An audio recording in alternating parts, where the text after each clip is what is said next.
네, 황보선의 출발사 지금 3부 시작합니다. 먼저 행정안전부에서 요청한 코로나19 백신 이상 반응 관련 재난 방송부터 하겠습니다. 이 재난 방송 요청 시간은 방금 전 오전 7시 49분이고요. 내용은요. 코로나19 예방접종 후에 이렇게 하시면 도움이 됩니다. 이런 것입니다. 예방접종 후 통증 발생 시 깨끗한 마른 수건으로 냉찜질 하시고 또 미열 증상 시에 충분한 수분 섭취 그리고 휴식을 권장합니다.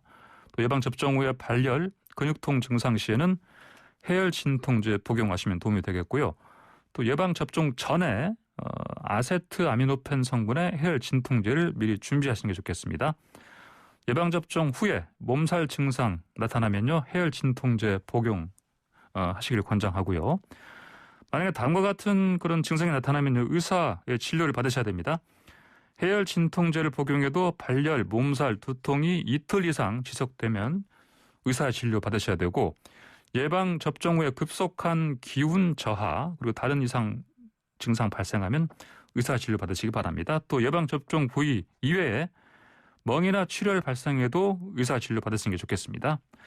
자, 다음 같은 경우에는 119에 신고하시거나 응급실 방문하셔야 됩니다. 그 예방 접종 후에 호흡 곤란, 심한 현기증 발생 시 또 예방 접종 후에 입술 또는 얼굴이 붓거나 온몸 두드러기 증상이 나타나면 119에 신고하시고 응급실 방문하셔야 됩니다. 예방 접종 후에 갑자기 의식이 없거나 쓰러진 경우 주변에서 보시면 빨리 119에 신고하시고 응급실 가도록 해야 되겠습니다. 이상 코로나19 예방 접종 대응 추진단에서 알려드린 내용입니다. 자, 미얀마 현지 지금 연결하겠습니다. 자, 전기훈 교수님 전화 연결돼 있습니까? 네, 안녕하세요. 예, 안녕하세요. 자, 지금 네. 미얀마 쿠데타 우리 시민들 저항 이 상황에서 지금 지난 주말 토요일이었죠. 하루에 무려 네네. 114명의 목숨을 잃었다고 들었습니다. 네네. 자, 민간인 사망자가 지금까지 450명 넘어섰고요. 네네. 교수님은 어떻습니까? 지금 상황이요? 주변이? 네, 제가 거주하는 지역에서도 이제 총성이 좀 간혹 들리긴 하지만 그래요? 아직은 좀 안전하게 지내고 있습니다. 총성이 간혹 들린다고요? 네네네.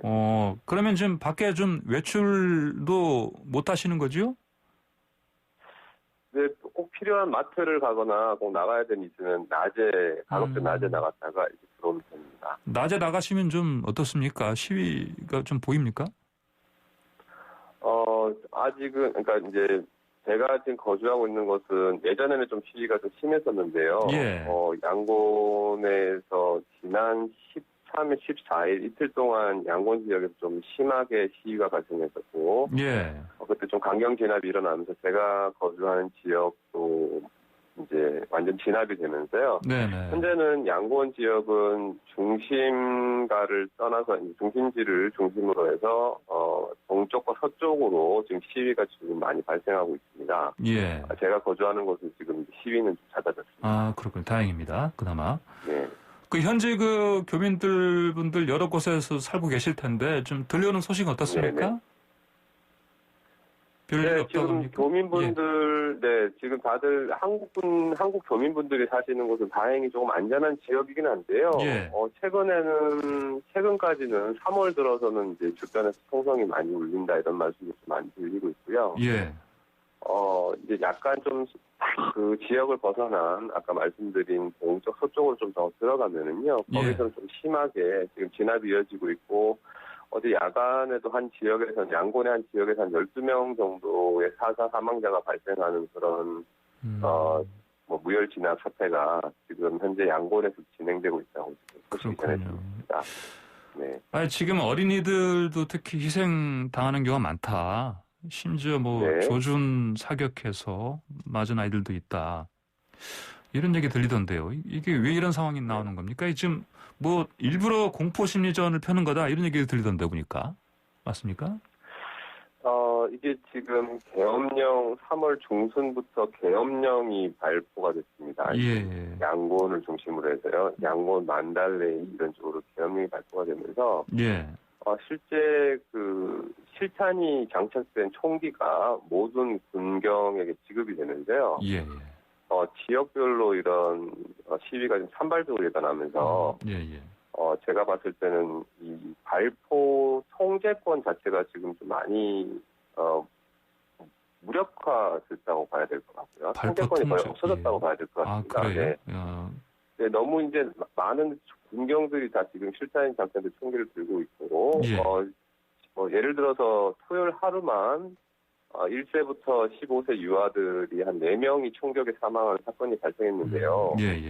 이게 빗나가서 맞았다고 하기보다는 집 근처나 또는 그 가정 내부에서 발생한 총격이었거든요. 이런 총격에 사망한 것도 있었고요.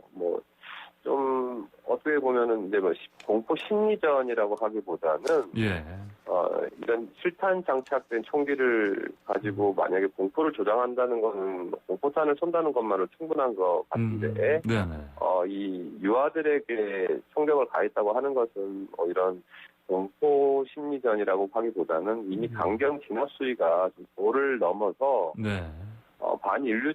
인륜적 행위로 봐야 하는 게 맞는 좀 엄연한 범죄 행위로 보는 게 맞을 것 같습니다. 자, 미얀마 그런데요. 이제 쿠데타에 저항하는 현지 시민들 SNS 상에서 이제 한국에 고마움을 표했다. 이렇게 들었습니다. 맞습니까? 네, 많은 감사의 표현을 올리고 있고요. 특히 이제 소셜 미디어상에 많이 나오고 있고 감사 표현 많이 하고 있습니다. 특히 지난번 조계종 스님들이 미얀마 민주화를 위한 오체 투지 그리고 우리 국회에서 미얀마 제재 결의안 통과했던 것들 그리고 한국에 거주하는 미얀마 분들의 거주를 연장해줬던 이런 내용들이 지금 각각 소셜 미디어에 전파되면서요. 그래요? 오히려 군부보다 한국 정부가 미얀마 국민들을 더 보호해준다면서 이런 감사 표현들이 올라오고 있습니다. 그래요. 자, 지금 어떻습니까? 현지 시민들이 저도 이제 영상을 통해서 보면은 이제 지난 80년 이제 5.18 민주화 운동 당시에 그 풍경이라는 비슷한 면이 많이 보입니다. 이렇게 숨어서 이제 그 현장을 찍다 보니까 주로 이제 위에서 지금 부감샷도 많고. 이런 걸 보면 기시감이 좀 드는데 어떻습니까? 현지인들도 우리 한국의 그 5.18에 대해서 좀 어떤 알고 있는 분들이 많이 있습니까? 네, 사실 이제 불과 한 1, 2년 전이죠. 국민정부 시절에는 한국의 광주 사태에 관련된 그런 영화들이 실질적으로 자율적으로 이제 미얀마에서 방영되고 했기 때문에 그래요? 미얀마 국민들도 이 한국의 광주 사태에 대해서는 대부분 잘 알고 있습니다. 그리고 그 한국이 발전하는 과정 중에서 그 민주화 과정을 통했고, 그게 또 이제 예전에 미얀마 같은 경우도 1988년도나 2007년도 민주항쟁의 경험을 가지고 있었기 때문에, 서로 이제 비슷한 환경을 가지고 있고, 먼저 민주화되고 발전된 한국을 좀 롤모델 삼아서 발전해야 되겠다. 이런 것도 많이 가지고 있었기 때문에요. 네, 한국에 대해서는 이런 그 민주화 과정을 잘 알고 있습니다. 그렇군요. 알겠습니다. 자, 지금 외부에서요. 지금 국제기구도 그렇고 유엔도 그렇고 실제로 좀 현지에 들어가서 뭘 좀 할 수 있는 게 없지 않습니까? 그렇죠? 어떤 도움이 좀 필요한 것 같습니까? 네, 지금 현재 좀 안타까운 게 계속 국제사회에서는 규탄 성명 발표만 그치고 있지 않습니까? 이게 조금 더 한 단계 좀 발전되는 그런 강도가 좀 높은 조치가 좀 될 수 있었으면 좋겠다는 게 제 개인적인 바람이고요. 우리 국민분들께 좀 부탁드리고 싶은 거는 지금 제가 봤을 때는 좀 미얀마 시민들이 현재 희생을 감수하면서 군부에 저항하고 있는 것이 이제 우리 한국이나 외부에서 많은 응원을 보내주고 있고, 그리고 계속 누군가가 계속 도움을 주러 올 것이라고 하는 희망이 있기 때문에 계속 시위가 이제 진행되고 있는데요. 그래서 우리 국민분들께서도 시민단체나 우리 국민분들께서도 여기 미얀마 상황에 대해서 계속 관심을 가져주시고요. 그리고 좀 많은 국민들께서 응원하고 있다는 시그널을 계속 이쪽으로 좀 보내주는 것도 필요하다고 보여집니다. 예. 그리고 이런 응원에 우리 예술인 분들께서 동참해 주시면은 네네. 아마도 우리 여기 미얀마 젊은이들이 많은 큰 힘을 받을 수 있을 것 같습니다. 아, 문화예술인들이 어떤 지원하는 메시지라든지 이런 걸 통해서 좀 더 예, 특히 문화예술인들의 도움이 필요하다 이런 말씀하셨네요. 네, 알겠습니다. 오늘 말씀 여기까지 듣겠습니다. 감사합니다. 네, 감사합니다. 네, 지금까지 천기용 부산외대 미얀마학과 특임 교수였습니다. 네, 자, 아침에 정치의 맛을 느껴보는 시간입니다. 국수대담입니다. 김남국의 국, 박소영 예수, 국수대담. 자, 먼저 김남국 더불어민주당 의원 전화로 연결합니다. 안녕하십니까? 네, 안녕하세요. 살고 싶은 도시, 생생도시 안산 단원을 김남국입니다. 예, 자, 그리고 박수영 국민의힘 의원 전화로 연결돼 있습니다. 박 의원님 안녕하십니까? 예, 안녕하세요. 박수영입니다. 예. 자, 두 분 어제 간밤에 늦게 그 서울시장 후보 두 분 그 TV 토론회 좀 보셨습니까? 네, 맞습니다.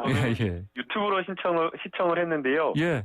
오늘 아침에 보니까 조회수가 거의 28만을 넘어가서 예. 와, 국민들이 정말 많은 관심을 가지고 있구나라는 생각을 했습니다. 그렇군요. 알겠습니다. 자, 두 분은 이번 토론 어떻게 평가하십니까? 판정 좀 해주시죠. 먼저 김남국 의원부터. 예. 네, 토론을 통해서 이제 국민들이 보고 싶어 하셨던 것이 분명 있을 거라고 생각이 되는데요. 예. 우선은 이 정책이라고 하는 것들이 우리 삶에 영향을 미치는 것이 크기 때문에 이 서울시장 후보자가 어떤 정책을 가지고 있는지 아마 많은 시청자, 시민분들께서 그 정책을 눈여겨봤을 거라고 생각이 되고요. 그 다음 두 번째는 여러 가지 의혹과 관련된 부분에 대해서 후보자가 어떤 태도, 어떠한 표정으로 이렇게 해명을 하는지 그 해명이 그리고 또 합리적이고 납득할 만한 것인지 이러한 것들을 좀 주요하게 봤을 것으로 보이는데요. 어제 이제 토론을 이제 보면서 조금 안타깝고 아쉬웠던 것은 결국에는 오세훈 후보자가 많은 해명을 하는데 좀 어색하고 또 해명을 함에 있어서 또 한 번의 거짓말을 한 것은 아닌지 거짓말을 덮기 위해서 또 거짓말을 하고 또 거짓말을 하고 계속해서 해명을 통해서 의혹을 해소하는 것이 아니라 오히려 거짓된 해명으로 의혹을 키우는 그러한 어떤 모습 때문에 조금 그런 것들을 보면서 의혹이 해소되지 않았다라는 그런 생각을 했고요. 예. 그다음에 이제 태도와 관련된 부분에 있어서는 국민의 한 사람으로서 조금 불편한 점도 있었던 것 아닌가라는 생각이 들었습니다. 태도요? 예. 예, 일단은 질문을 하면 박영선 후보가 질문을 하면 그 질문과 말이 끝날 때까지 경청하고 대답하는 그런 모습을 보였으면 좋았을 텐데 약간 턱을 치켜드는 모습이 저희 박영선 후보를 깔보는 건가? 약간 그런 오만한 태도에 약간 저는 불편함을 느꼈고요. 예. 또 말을 끝까지 듣지 않고 계속해서 끼어들고 말을 자르고 이렇게 이야기하는 모습에서 조금 저는 토론하는 태도로서 토론하는 어떤 그런 태도도 조금 적절하진 않았다라는 그런 생각이 들어서 예. 이런 지점에 있어서는 오세훈 후보가 실점을 하지 않았나라는 그런 생각을 했습니다. 예, 그렇게 지켜보셨군요. 자, 박수영 의원님께서 어떻게 보셨습니까? 예, 저는 보신 시청자 여러분들께서 그 오세훈 후보가 훨씬 잘했다는 데 대해 이견이 없을 거라고 봤습니다. 사실 박영선 후보의 경우에는 답변에 우선 구체성이 없어요. 예산 규모, 예산 조달 방법 엄청나게 많은 공약을 내놨는데 예. 그 돈을 어떻게 확보할 건가에 대한 답을 구체적으로 내놓지를 못했고요. 중간에 말 끊기나 말꼬리 잡기는 박영선 후보가 더 많이 한 것 같고 눈을 깜빡이고 과도한 제스처를 쓰고 이래서 보는 분이 상당히 불안정한 후보라는 느낌을 갖게 만들었던 것 같고 반면에 우리 오세훈 후보 같은 경우는 표정이 사실 시종일관 아주 여유 있는 표정이었고 몸짓도 상당히 절제가 되고 옅은 미소를 계속 띄우고 있었거든요. 그다음에 답변에도 정책 문제에 대한 답변에 가서 아주 구체적으로 첫째, 둘째, 셋째 이렇게 구체적으로 해줬기 때문에 저는 시청자들 좀 있으면 여론조사 나오겠습니다만은 이견 없이 오세훈 후보가 더 안정적인 후보다. 역시 시장을 두 번 했기 때문에 안정적으로 시정을 운영하겠다는 느낌을 가졌을 거라고 보고 있습니다. 예, 자, 알겠습니다. 토론 실력 평가가 좀 다르네요. 알겠습니다. 자, 그러면 어제 그 예상대로 사실 오세훈 후보 그 내곡동 땅 그 셀프 보상 의혹 가지고 서로 설전을 벌였는데 자, 좀 뭐 어떻게 보셨습니까? 그 김남국 의원께서 보시기에는 오세훈 후보 의혹 좀 여기서 좀 제대로 좀 해명을 했다 보십니까? 네, 전혀 해명이 되지 않았고요. 이 정치인의 거짓말이라고 하는 것은 굉장히 심각한 도덕성의 문제인데 이런 부분에 대해서 제대로 된 검증이 안 된 것 같습니다. 내곡동 의혹과 관련되어서는 뭐 여러 가지 쟁점이 있겠지만 크게 세 가지라고 생각이 됩니다. 첫 번째는 이 사업을 하는 과정에서 정말 이 땅의 재산이나 이런 것들을 몰랐냐라고 하는 부분인데요. 오세훈 후보 같은 경우에는 처음에는 땅 존재를 몰랐다고 밝혔다가 그 다음에는 이제 땅 존재라고 하는 것을 재산 신고 내역을 통해서 알게 되니까 막 비판을 받으니까 그게 아니라 사업 진행을 몰랐다라고 또 다른 거짓말을 했거든요. 그런데 이 부분에 대해서 국장 정결이라고 하면서 계속해서 자기는 모른다라고 시장이 몰랐다라고 이야기를 하는데 상식적으로 아마 모든 국민이나 시민들은 그렇게 생각을 할 겁니다. 아니 어떻게 서울시에서 40만 평 이상의 그린벨트를 해제하고 9,500세대의 아파트가 들어서는 이런 대규모 주택 개발 사업을 시장이 모르고 그냥 국장이 마음대로 정결 처리할 수 있는지 이것은 말도 안 된다라고 생각이 들고요. 당연히 보고되었을 사안을 본인은 몰랐다라고 이야기를 하면서 거짓 해명하는 것 자체가 저는 납득이 안 된다라고 생각이 됩니다. 그리고 최근에 어제 그제였죠. 측량하는 심지어는 이 내곡동 땅에 오세훈 후보가 직접 가가지고 측량하는 현장에 봤다라고 하는 사람들이 증인이 한 명이 아니라 3명이나 나왔습니다. 그런데도 오세훈 후보는 나는 측량한 거 안 갔다라고 하면서 발뺌하면서 거짓말하고 있는데요. 이 3명 내곡동에서 경작을 했다라고 하는 사람 2분이고요. 심지어는 그 측량 팀장까지도 똑같이 어떤 옷차림 그리고 오세훈 후보다라는 것까지를 이야기를 하고 있습니다. 그런데도 불구하고 이렇게 뻔뻔하게 측량하는데 관여하지 않았다, 몰랐다라고 이야기를 하는 이런 오세훈 후보의 태도가 정말 공직자로서는 너무나 적절하지 않다라고 생각이 들고요. 아마 이 부분에 대해서는 많은 국민분들께서 실망하고 이러한 거짓말에 대해서 심판을 저는 분명하게 할 것으로 생각이 됩니다. 예, 박수영 의원께서는 땅 보상 의혹 관련해서 공방전 좀 어떻게 보셨습니까? 예, 저는 이 문제에 대해서 설왕설래하면서 말씀하시는 대부분의 분들이 행정을 1도 모르는 분들이 얘기하고 있다 이런 생각이 들었습니다. 자꾸 지구지정 문제로 얘기를 하시는데요. 지구지정하기 전에 그린벨트 해제를 하는데 그린벨트 해제가 진짜 문제입니다. 그린벨트 해제가 되면 지구지정을 하지 않아도 땅값이 오르는 것이거든요. 그러니까 오세훈 후보가 지구지정을 했다 자꾸 그러는데 그것도 사실은 아니지만 지구지정을 안 하면은 땅값이 더 올라가는 겁니다. 임대아파트가 들어온 땅보다 그린벨트만 해제된 땅이 더 올라가는데 그럼 그린벨트를 오세훈 후보가 했느냐? 그게 아니라는 게 언론에 많이 공개된 2007년 3월 29일 날 중앙도시계획위원회 문건이거든요. 거기서 뭐라고 의결을 했냐면은 국책사업으로 인정을 한다고 의결을 한 거예요. 국책사업으로 인정을 하게 되면 이 사업은 국토부 장관, 당시는 건교부 장관인데 건교부 장관이 그린벨트를 해제하고 지구 지정을 할 수 있는 권한을 갖게 되는 겁니다. 이걸 3월 29일 날 중도회에서 결정을 했고 중도회 결정 문건이 나와 있습니다. 다시 말해서 이 그린벨트 해제가 중요한데 이거는 이미 국토부 장관이 한다고 표시가 되어 있는 것이고요. 지구 지정을 안 해서 지구 지정을 신청해서 셀프 보상을 받은 게 아니고 사실은 셀프 손해를 본 겁니다. 지구 지정 안 되면 돈을 더 버는 거예요. 그다음에 이제 국장 정결 문제를 말씀하시는데 행정을 안 해본 사람들이 자꾸 얘기를 하는데 이런 문제를 국장 정결 이게 전부 다 포함하면 아까 우리 김남국 의원께서는 40만 평이라고 했는데 그게 아니고 22만 4천 평이고요. 이걸 왜 국장 정결로 했느냐. 여기가 22만 4천 평 안에 내곡동, 신원동, 영곡동, 원지동이 포함되어 있는데 4개를 한꺼번에 LH를 하기 힘드니 그중에 내곡동을 SH를 하기로 한 거예요. 합의가 다 되고 정부의 컨센서스가 형성됐기 때문에 이거를 국장 정결로 해서 보낸 거예요. 지구지정 자기 이해를 위해서 했다 사실이 아니고 이런 내용을 잘 알고 가셔야 되고요.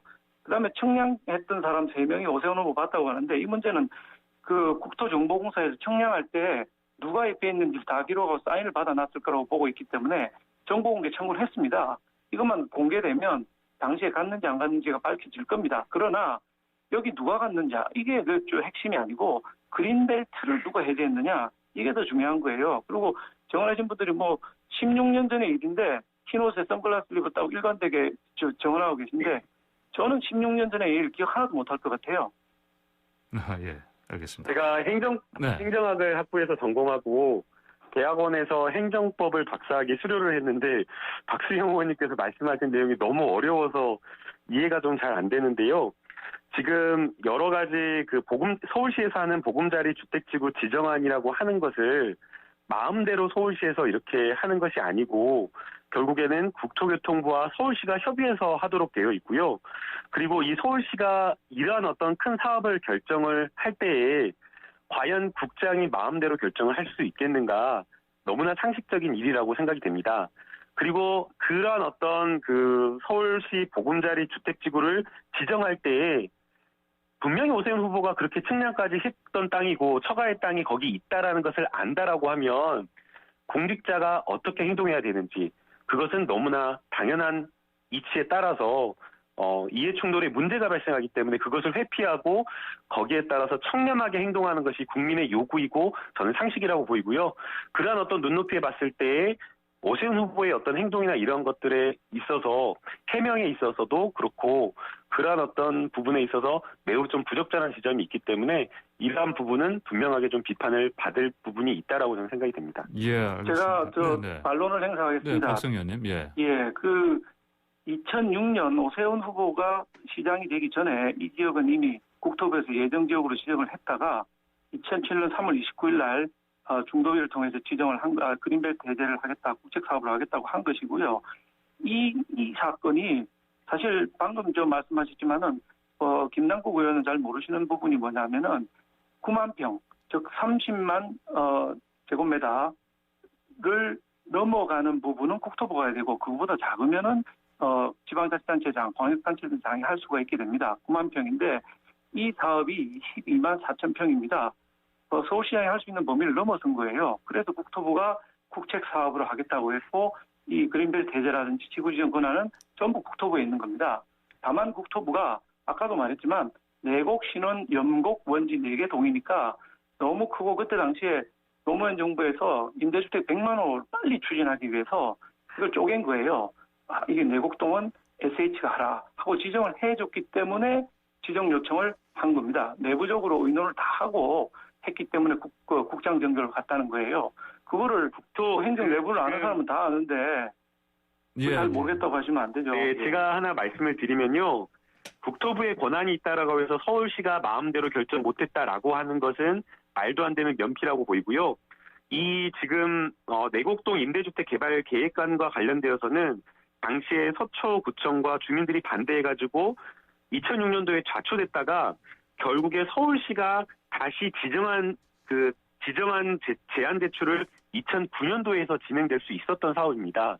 주민들과 구청, 구민들이 반대했던 사업들을 다시 추진할 수 있었던 계기가 되는 것은 국장의 마음대로 그것을 권한을 행사할 수 있다는 것은 말이 안 된다라고 보이고요. 결국 이 부분에 대한 결단은 서울시장이 최종적으로 의사결정을 하고 결단을 내렸기 때문에 가능한 것으로 보고 있기 때문에 그렇기 때문에 여기에 대해서 셀프 보상 의혹이 지적이 있다라고 저는 보고 있는 겁니다. 예, 그렇게 보실 수 있지만 사실 내용은 그게 아닙니다. 이게 2006년, 2007년 두 번의 결정이 있었는데 이게 2005년 8월에 지구지정 제안이 들어가게 됐는데 아까 말씀드린 대로 지구지정 제안을 안 하면은 돈을 더 버는 거고요. 이게 왜 이렇게 늦어졌느냐 하면은 중도위에서 국책사업 인정할 때 6개의 조건을 걸어서 조건부 의결이라는 거 합니다. 일부는 조건부 의결이 의결 아니다 이렇게 얘기하는데 제가 도시계획위원회 위원장을 오래 했습니다. 해보면은 대부분의 건이 조건부 의결이 되는데 조건이 충족되는데 시간이 걸리기 때문에 2007년에 국책사업을 했지만 2009년까지 걸리게 된 거고 중간에 정권이 바뀌고 법이 바뀌었거든요. 국민임대주택법이 보금자리법으로 바뀌는 바람에 법이 바뀌면 달라지는 게 있는가 싶어서 다 기다리고 있었고 6개의 조건을 충족시키다 보니까 시간이 걸린 거예요. 이걸 그렇게 복학하시면 안 되고 내용을 행정을 아는 사람한테 물어보세요. 정확하게 알 수 있습니다. 예. 청취자분들 참고하시라고요. 아까 김남국 의원께서 말씀하셨지만 스스로 김 의원께서는 행정법 박사과정까지 수료하셨고요. 전문가십니다. 그렇죠? 행정. 그리고 박수영 의원님은 또 행시 출신이시고 경기도 저는 행정부지사. 행정을 30년 이상 했습니다. 행정부지사 예, 지내셨죠? 이런 일을 했습니다. 30년 이상. 예.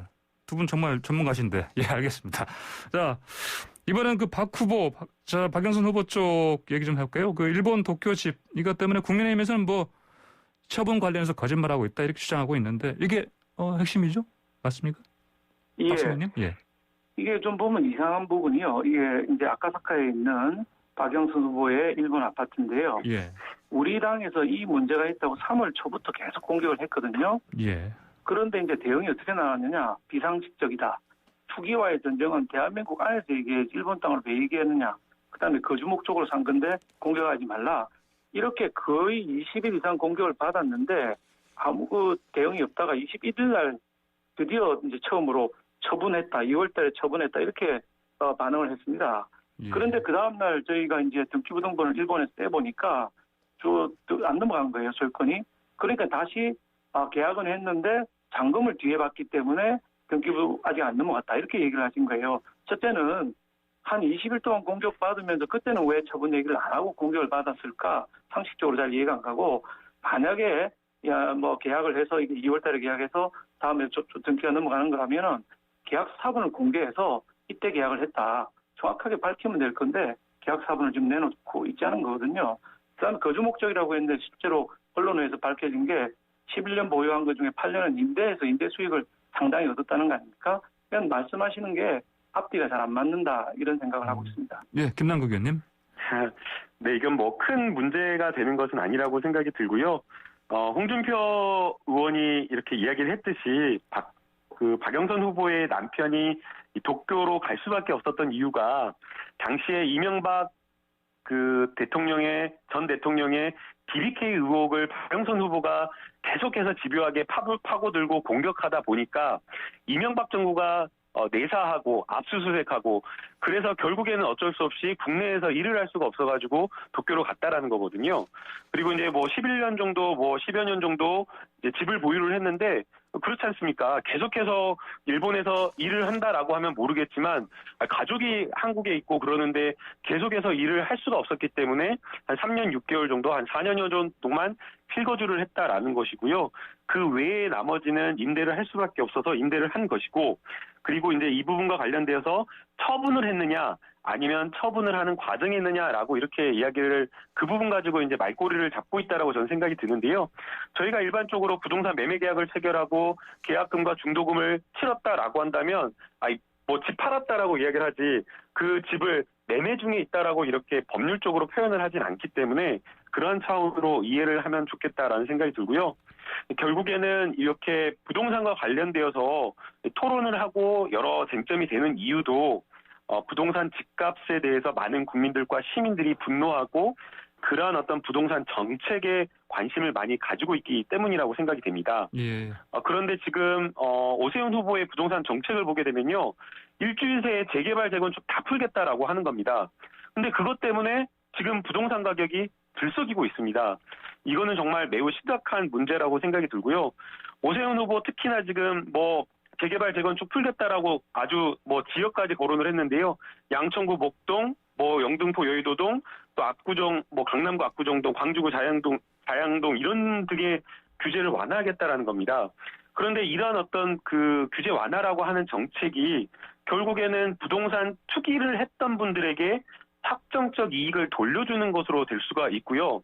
또 그게 그냥 단순하게 그것으로만 그치는 것이 아니라 부동산 시장을 어떻게든 정부가 안정화시키려고 했는데 그러한 어떤 부동산 시장 안정화 기조를 훼손하는 문제가 있기 때문에 저는 오세훈 시장의 이러한 어떤 부동산 정책이 매우 심각하게 걱정스럽고 우려스럽다라고 보고요. 예. 그런 차원에서 이 박영선 후보가 규제를 푼다고 하더라도 지금 현재 정부가 가져가고 있는 부동산 시장을 안정화하는 그 기조를 훼손하지 않는 선에서 재개발, 재건축 규제를 풀고 그리고 규제를 푼다고 하더라도 강남의 이런 어떤 재개발, 재건축 그쪽이 아니라 정말 낙후되었던 우선순위를 정해가지고 낙후되었던 강북 쪽의 재개발, 재건축 이런 쪽을 공급을 이쪽으로 더 먼저 늘리자라는 박영선 후보의 이런 어떤 공급 정책이 훨씬 더 합리적이지 않나 저는 이렇게 보고 있습니다. 알겠습니다. 규제 완화 관련해서 말씀하셨는데 마지막으로 지금 박수영 의원님 말씀 듣고 좀 마무리할 것 같습니다. 예, 아니 박영수로 일본 아파트 얘기하다가 갑자기 왜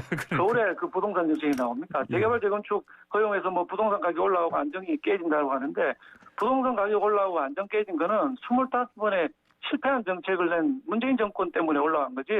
뭐 오후보고 공약 때문에 부동산 정책이 깨지고 안정이 깨지고 집값 올라가는 거 아닙니다. 25번 실패로 얼마나 많은 사람들 아프게 했습니까? 그런데 그걸 좀 오세훈 후보 쪽으로 돌리는 거는 말이 안 되는 논법이라고 생각합니다. 예, 알겠습니다. 오늘 시간이 다 돼서 오늘 국수 토론 여기까지 하고 마무리해야 되겠습니다. 두 말씀 잘 들었습니다. 감사합니다. 네, 감사합니다. 네, 지금까지 박수영 국민의힘 의원, 김남국 더불어민주당 의원이었습니다. 네, 황보선의 주발사 아침 잠시 뒤 4부로 돌아가겠습니다. 네, 황보선의 주발사 아침 4부 시작합니다. 유용한 정보들만 골라서 쉽게 들려주는 경제 이야기 시간입니다. 자, 한국인의 소울푸드 라면이죠. 네. 자, 가장 늦게 라면 만들기 시작했지만 세계 최대 라면 수출국 바로 우리 한국입니다. 근데 최근에 이 한국 라면 혁신가루 제품 개발에 온생에 바친 신천호 회장 별세했습니다. 자, 그래서 그 한국의 라면 산업 조명해 보도록 하겠습니다. 오늘 최영우 현대경제연구원 고문과 알아보겠습니다. 안녕하십니까, 고문님? 네, 반갑습니다. 최영호입니다. 예.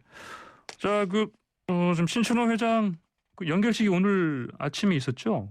네, 그렇습니다. 예, 지난 27일 고인의 명복을 빌고요. 예. 우리나라의 보이지 않는 곳에서 또 보이는 곳에서 다 굉장히 큰 혁신을 하신 분이라고 저는 생각을 하고 있습니다. 예, 그렇군요. 자, 한국의 라면 역사. 네. 1963년부터라고 지금 알려져 있는데 맞습니까? 맞습니다. 1963년 9월 15일이 생일입니다. 그래서 예. 그때부터 이게 이제 라면의 원조가 누구냐 갖고 굉장히 싸움을 많이 했어요. 중국이냐 일본이냐 아니다. 라면은 한국이다. 예. 등등을 했는데 현재로는 하여튼 우리가 굉장히 기술을 많이 축적을 해서 우리가 1등이 되고 있고요. 63년도에 이제 사실은 1958년도에 일본에서 만든 거를 갖고 와서 이제 삼양라면에서 최초로 만들고요.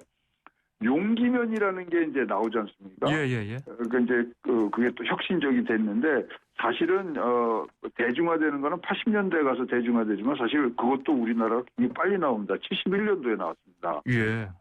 네, 굉장히 비쌌어요. 그때는 또 예. 보통 라면이 한 4배 값이 돼갖고 잘 못 먹다가 예. 81년도에 이제 넘어가면서 됐고요. 예. 지금 많을 때는 우리나라가 종류가 한 200가지 정도 되고요. 예. 그다음에 한국인이 1년에 먹는 라면 양이 어느 정도 된다고 짐작을 하세요? 1년에요? 네.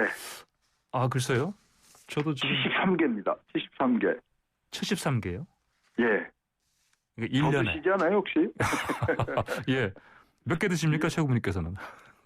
저는 이거보다는 더 많이 먹는 것 같은데. 정말입니까? 한 100개 정도. 근데 우리나라 73개고요. 우리보다 예. 덜 먹는다 2등이 베트남인데 거기가 55개예요. 그러니까 그래요? 예. 유난히 우리나라 분들이 이 라면 사랑이 굉장히 극진한 걸로 보여지고요. 예. 아까도 말씀드렸지만 지금 라면을 수출하는 부분에 있어서는 세계 1위를 하고요. 절대적으로 많이 먹는 나라는 중국이죠. 중국인데 네네. 그럼에도 불구하고 수출은 우리나라가 굉장히 많이 하고 있고요. 작년에 예. 신기록을 세웠어요. 그래요? 6억 달러어치를 팝니다. 얼마요? 수출만 6억 달러. 6억 달러요. 오. 예.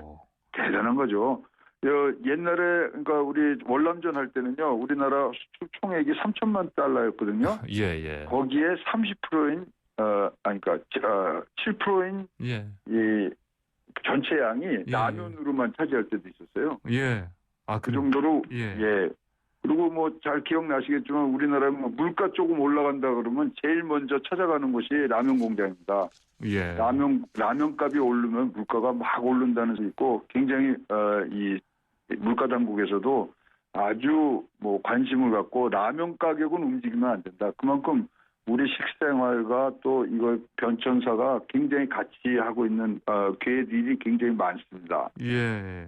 그 영화 있지 않습니까? 영화 기생충, 미나리. 거기 나오죠. 짜파게티 나오죠. 짜파구리죠. 짜파구리요? 예. 네. 그거 말씀하십시오. 예.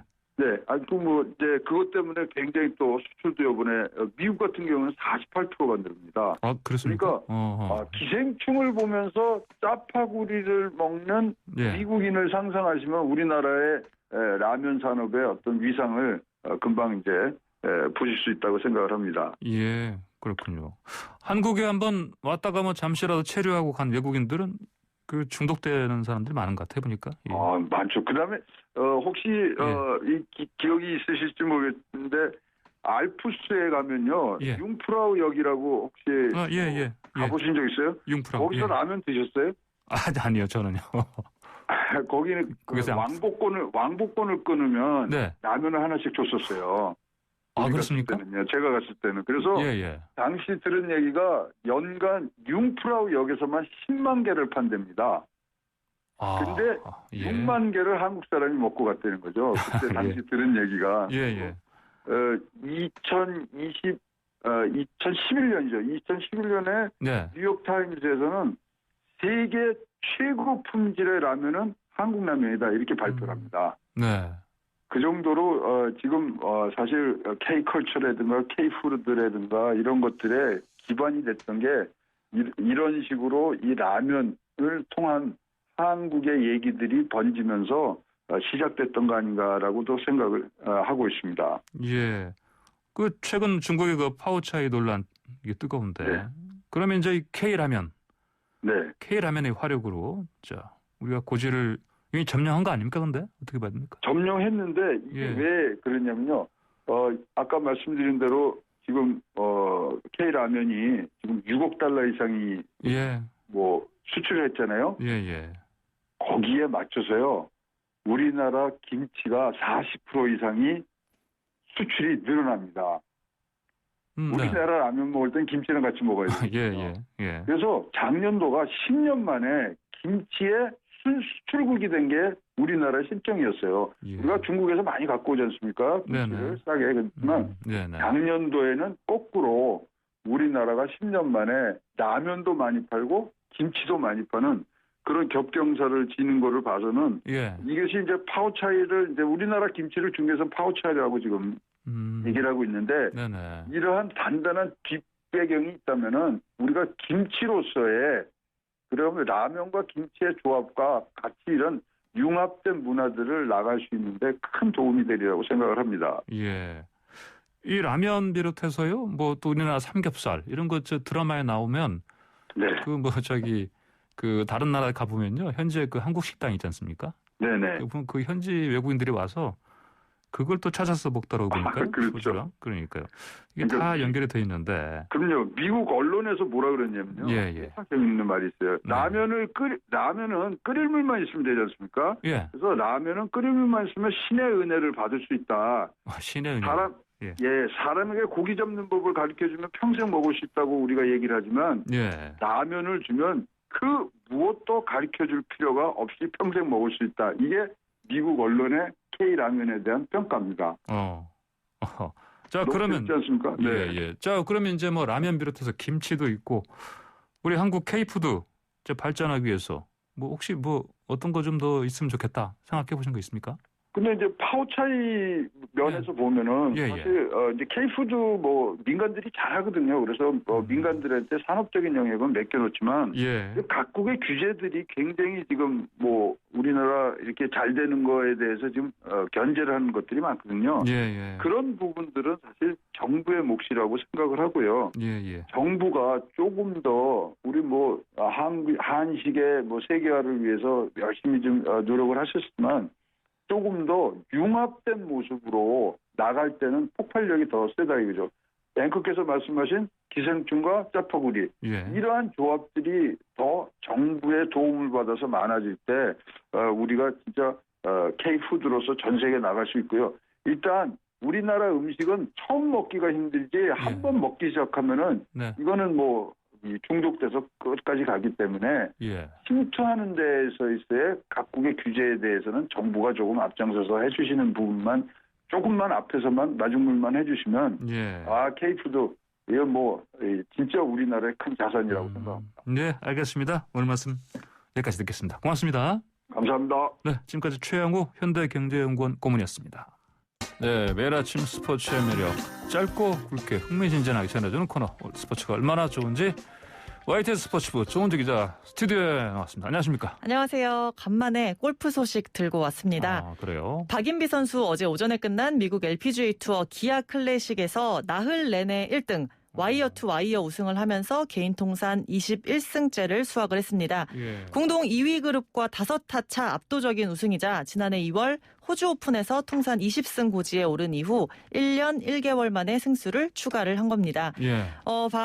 88년생 박인비거든요. 그래서 네. 박세리의 맨발 투혼을 보고 골프를 시작한 세리 키즈인데 네네. 이제 4승만 더하면 우상 박세리가 가지고 있는 LPGA 한국인 최다 승인 25승과 어깨를 나란히 합니다. 4승만 더하면 네. 25승 나란히. 자, 세리 퀴즈가 세리를 우상 박세리를 너물랑 말랑 하고 너물랑 있다. 말랑. 예, 예. 네.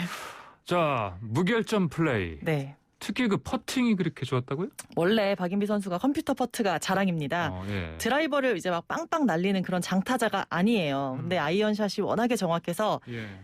드라이버 샷, 티샷 날리고 아이언샷을 핀에 딱 붙이고 그다음에 퍼팅, 그린에서 웬만하면 한타로 마무리하는 게 이제 강점인데 예. 특히 이번 대회 장소였던 아비아라 골프클럽은 그린 경사가 심하고 스피드도 오전이랑 오후에 되게 다르대요. 그래서 그래요? 선수들마다 많이 헤맸는데 예. 라운드당 평균 퍼트가 30개를 훌쩍 넘는데 예. 박인비 선수는 라운드당 평균 퍼트가 29개였어요. 아. 그래서 2위가 올슨 또 톰슨 이 두 선수인데 31개였거든요. 그러니까 라운드마다 박인비가 퍼팅 2개씩을 덜 친 거예요. 예. 그러니까 뭐 그게 당연히 우승 경쟁에서 강점이 될 수밖에 없었고요. 예. 코로나19 때문에 이제 동계훈련 때 바깥을 못 나가니까 집에 퍼팅 매트 깔아놓고 하루에 2-3시간씩 퍼팅 연습만 했다고 하거든요. 잘하는 선수가. 2-3시간요? 그렇죠. 예. 그러니까 이제 올해 처음 출전한 대회부터 이 퍼팅 효과를 톡톡히 봤다 볼 수 있을 것 같고 특히 어제 하이라이트는 예. 16번 홀 226m 거리가 짧은 파포홀이었는데 예. 내리막 경사더라고요. 근데 그래요? 이제 티샷이 바운드되고 굴러서 꾸역꾸역 이제 막 원온이 된 거예요. 근데 이제 10m 넘는 퍼트를 넣었습니다. 그게 10m 요. 이글이 됐고 단숨에 이제 2타 줄이면서 승부의 쐐기를 박았는데 개인적으로 많이 소름이 돋은 장면이었어요. 10m 넘는다고요? 네. 지금 저랑 지금 조은지 기자랑 지금 거리가 한 네. 5m 되는 것 같은데 네, 그 2배 거리여서 그렇죠. 예. 자, 박이민 선수 올림픽 꿈이 크지 않습니까? 네. 도쿄에 갑니까? 리우에 이어서 도쿄에서도 금메달 따겠다. 이게 굉장한 동기부여가 본인에게도 되고 있는데 예. 사실 골프도 쟁쟁한 선수들이 워낙에 많아서 태극마크단은 1차 관문부터가 좀 어렵습니다. 예. 랭킹 순으로 이제 최대 4명까지 도쿄올림픽에 나갈 수 있고요. 우승 이제 박인비 선수 어제 우승 이후에 나온 따끈따끈한 세계 랭킹 순위표 보면 예. 세계 4위였던 박인비 선수 2계단 점프했습니다. 2위가 됐고요. 고진영 선수가 여전히 1위입니다. 2019년 7월부터 1위 장기 집권 중이고 예. 2위였던 김세영 선수가 3위로 내려갔습니다. 그러니까 톱 3가 다 태극 낭자가 되는 거죠. 예. 여기에 9위가 김효주 선수예요. 그래서 지금 상태라면 도쿄올림픽을 이 4명이 나가게 되는데 도쿄올림픽 출전권은 6월 말 세계 랭킹 기준으로 15위 안에 들고 그 위에부터 상위 4명이 나가는 거거든요. 예. 그래서 당장 다음 주에 시즌 첫 번째 메이저 대회인 아나 인스퍼레이션 있고 대회가 계속 촘촘하게 있으니까 6월까지는 세계 랭킹 유지하려는 선수들의 불꽃 승부가 이어질 것 같습니다. 예, 자, 배구 좀 가볼까요? 남자 네. 배구 정규리그 우승팀 나왔죠? 네, 고공비행하던 대한항공 마침내 어제 우승의 마침표를 찍었습니다. 예. 우리카드를 3대1로 어제 꺾었고요. 남은 최종전 한 경기 결과에 관계없이 1위가 됐습니다. 통산 4번째 정규리그 우승이고요. 챔피언 결정전 직행을 했습니다. 네.